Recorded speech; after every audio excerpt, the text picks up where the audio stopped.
Kita kan sama-sama tahu nih, kalau di tahun 2020, cryptocurrency tuh ngalamin kenaikan yang luar biasa banget.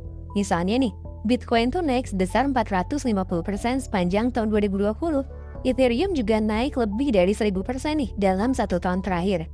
Terus ada juga Yearn Finance nih, yang sempat mencapai rekor sampai 650 juta rupiah. Dari yang tadinya tuh cuma sekitar 10 juta rupiah doang. Kenaikannya tuh sampai 6.400% nih, cuma dalam waktu 3 bulan. Luar biasa banget ya. Ternyata kenaikan aset kripto ini tuh emang gak kalah gitu.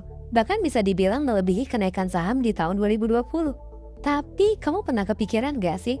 Sebenarnya apa sih kegunaan kripto? Apa kripto itu cuma komoditas koin dan token digital doang yang dijadiin objek trading? Pergerakan harganya agresif, tapi nggak punya nilai fungsional sama sekali?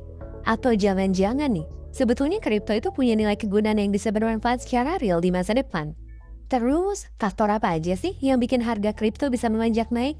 Apa cuma gara-gara spekulasi market doang?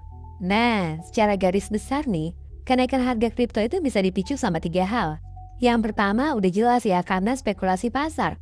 Kita nggak bisa mungkirin gitu. Kalau kenaikan kripto yang agresif salah satunya dipicu sama spekulasi market atau optimisme pasar yang mungkin berlebihan. Tapi optimisme itu tuh muncul dari mana sih sebenarnya? Tentu aja dari potensi nilai fungsional atau kegunaannya. Terus yang kedua itu karena perkembangan teknologi dan adaptasi kripto yang semakin meluas. Dengan pengembangan teknologi dan adaptasi tersebut nih, potensi penggunaan kripto secara real dan luas di masa depan tuh jadi kelihatan semakin nyata.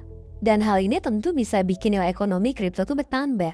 Oh iya, poin kedua ini nih yang bakalan aku bahas secara mendalam di video ini. Dan faktor ketiga adalah karena nilai kelangkaan yang semakin tinggi. Buat kamu yang udah nonton gitu ya video Momo sebelumnya tentang Bitcoin, pastinya kamu udah tahu kalau jumlah Bitcoin itu terbatas, gak bisa ditambah supply-nya. Tapi bisa berkurang nih, karena musnah akibat keteledoran manusia. Dengan nilai market cap Bitcoin yang udah tembus 9.500 triliun, bisa dibilang nih, Bitcoin itu adalah komoditas paling langka dan paling liquid di dunia saat ini. Itulah 3 faktor yang bikin harga kripto terus ngalamin kenaikan. Nah, di video kali ini aku mau bahas lebih spesifik poin yang kedua. Sebenarnya teknologi kayak gimana sih yang ditawarin kripto kepada dunia? Sederhananya nih, teknologi kripto itu bisa memerdekakan semua bentuk layanan digital di dunia, tanpa harus dikuasain atau dikendalin sama sebuah perusahaan, institusi, atau bahkan negara. Biasanya nih, sebuah layanan digital itu kan dibikin sama perusahaan gitu ya, yang mempekerjakan para programmer. Nah, layanan itu tuh bisa dinikmatin sama penggunanya, karena ya emang dikelola sama perusahaan tersebut. Perusahaan itu tuh ngasih tarif layanan kepada users, dan perusahaan itu tuh bisa bayar maintenance server ke penyedia jasa kayak Amazon atau Alibaba, supaya layanan itu tuh bisa tetap hidup. Sekarang gimana ceritanya kalau para programmer ini bisa bikin layanan digital yang bisa dinikmati langsung sama para users tanpa harus dikelola sama perusahaan dan gak perlu pakai server tunggal? Nah, teknologi kripto dengan nama blockchain itu bisa bikin jaringan server yang terpencar-pencar di seluruh dunia dan dioperasiin sama jaringan komputer rumahan. Dengan begitu nih, program apapun yang dibikin di jaringan blockchain itu tuh bisa berjalan tanpa perlu dikuasain atau dikendalin sama perusahaan ataupun lembaga tertentu. Emangnya program kayak gimana sih yang bisa dibikin di dalam blockchain? Sebetulnya ya bisa apa aja. Misalnya layanan-layanan jasa keuangan, kayak layanan simpan pinjam, asuransi, pencairan warisan, perdagangan aset, dan lain-lain. Loh, tapi kan semua layanan itu udah tersedia gitu ya dengan mekanisme tradisional kayak perbankan, sekuritas, dan lain-lain. Ya emang bener. Layanan itu tuh udah banyak tersedia. Tapi buat para penggiat kripto, layanan tradisional keuangan itu punya banyak kelemahan, khususnya yang berkaitan sama keterbatasan peran manusia. Nah, dengan teknologi kripto, peran manusia buat mengaplikasikan layanan itu bisa digantiin gitu sama program komputer yang sepenuhnya merdeka dari kepentingan manusia. Teknologi inilah yang biasa disebut dengan istilah smart contract. Misalnya nih, layanan keuangan yang dibikin dengan teknologi kripto itu tuh bisa memfasilitasi proses transfer ke seluruh dunia dengan sangat cepat dan sangat murah. Kenapa bisa gitu? Ya karena nggak ada peran manual manusia dan nggak ada biaya administrasi bank yang harus dibayar. Canggih banget kan? Nah, program layanan keuangan berbasis kripto itu sering disebut dengan istilah decentralized finance atau DeFi. Layanan keuangan dengan konsep DeFi ini tuh sifatnya terbuka, global, dan netral. Program ini nggak kenal sama yang namanya batas geografis, nggak peduli sama konflik politik antar negara, dan juga nggak mandang status sosial kaya miskin atau pejabat penting.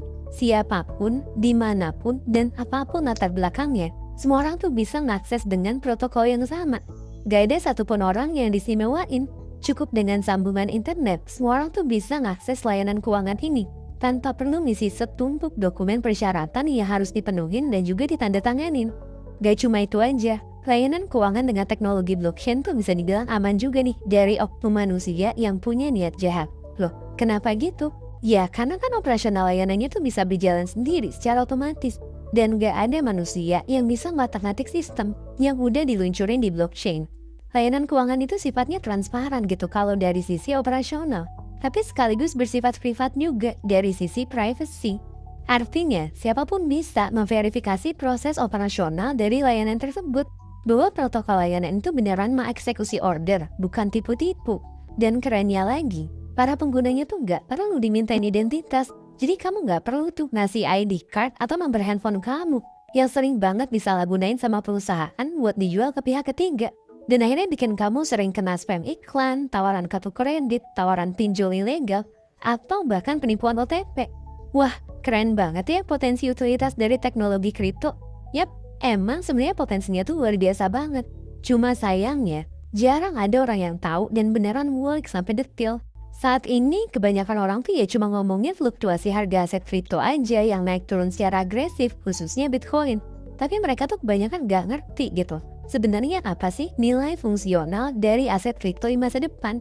Padahal dengan berbagai macam proyek kripto yang berjalan dan proses adaptasi yang semakin meluas ini, bisa jadi nih, suatu saat nanti tuh bakal ada banyak program layanan digital berbasis blockchain yang dipakai secara luas. Orang-orang di seluruh dunia bakal nabung di blockchain, transfer uangnya dengan blockchain, ngeklaim asuransi kesehatan pakai smart contract, ngelakuin investasi dan trading di sekuritas yang servernya di blockchain, mengeksekusi semua hukum perdata dengan smart contract, bahkan minjem modal usaha dengan jaminan tertentu tuh juga bisa gitu.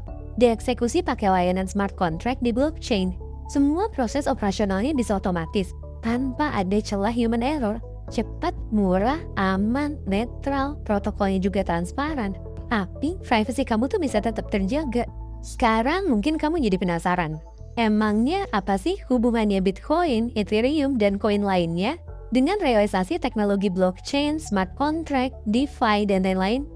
Nah, menariknya nih, justru yang jadi kunci dari pengaplikasian teknologi tersebut tuh bukan Bitcoin, tapi Ethereum dan token-token DeFi yang terlahir dari program yang dibuat di blockchain Ethereum.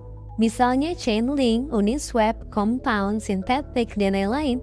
Loh, maksudnya gimana sih? Jadi gini konsepnya, saat ini banyak banget programmer di seluruh dunia tuh lagi berlomba-lomba buat bikin layanan keuangan dalam bentuk DeFi. Mereka tuh bikin layanan tersebut bukan di server-server yang dibikin sama perusahaan kayak Amazon atau Alibaba, tapi pakai blockchain Ethereum sebagai basis servernya.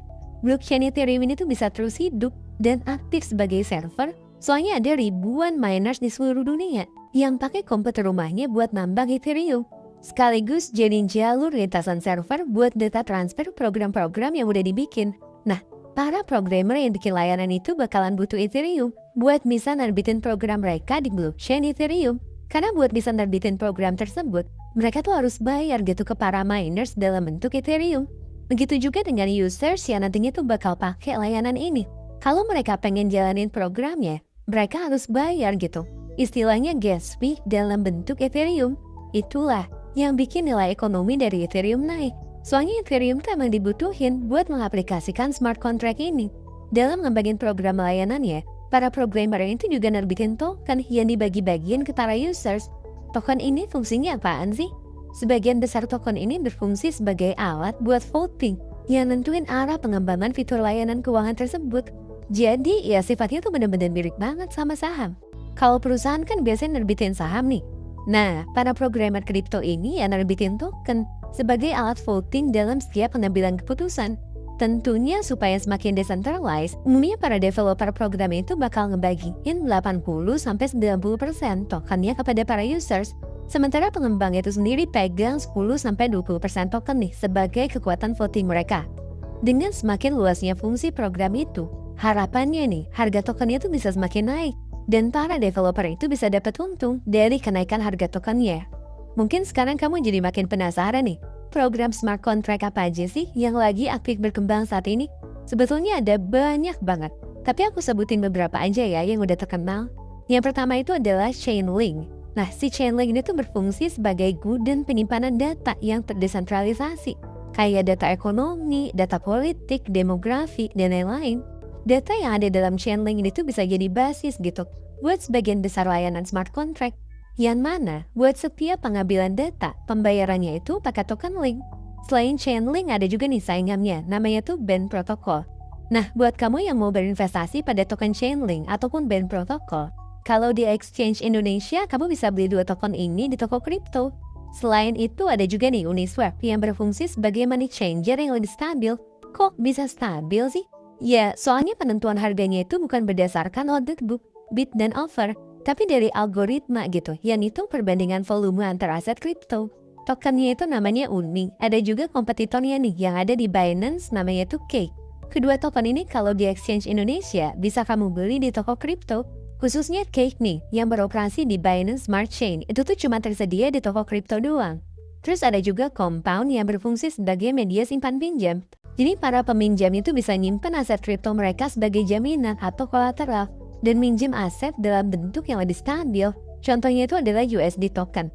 Nantinya para peminjam itu bakalan dapetin bunga yang besarannya berubah-ubah sesuai sama algoritma dari smart contract.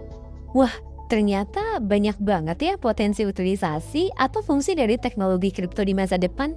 Yap, emang banyak banget. Selain yang aku sebutin sebelumnya, ada juga Synthetic yang nantinya itu berfungsi buat perdagangan berbagai aset derivatif. Ada juga Yearn Finance, PancakeSwap punyanya Binance, dan lain-lain. Jadi, siapa bilang kalau kripto itu nggak ada kegunaan dan fungsinya selain jadi objek trading? Menurut aku sendiri, potensinya itu gede banget. Cuma kita itu emang harus jeli gitu buat ngawal proyek-proyek mana aja yang bisa berkembang dengan baik. Sehingga harga tokennya tuh bisa terus-terusan naik, kayak Bitcoin dan Ethereum. Nah, buat kamu yang percaya dengan adaptasi teknologi kripto di masa depan, kamu bisa nih berinvestasi pada token ataupun koin yang punya misi dan tujuan supaya bisa punya kegunaan yang real di masa depan.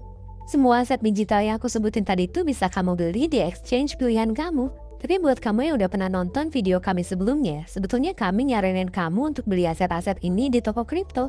Kenapa? Ya, setelah kami nge-review nih beberapa exchange yang tersedia di Indonesia, bisa dibilang toko kripto itu adalah exchange yang punya banyak keunggulan gitu. Dari sisi biaya transaksi yang murah, keamanannya juga bagus, dan fitur yang lengkap.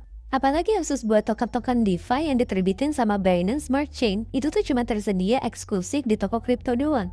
Buat exchange di Indonesia yang terima top up dalam mata uang rupiah. Oke deh, gitu aja yang aku share kali ini. Semoga bisa bermanfaat dan nambah wawasan kamu, khususnya tentang dunia kripto dan teknologi blockchain. Buat kamu yang punya pertanyaan atau mau sharing tentang pengalaman kamu terkait dunia cryptocurrency, tulis di kolom komentar ya. Sampai ketemu lagi di video selanjutnya. Tetap di channel Ngomongin Uang, karena ngomongin uang gak ada habisnya.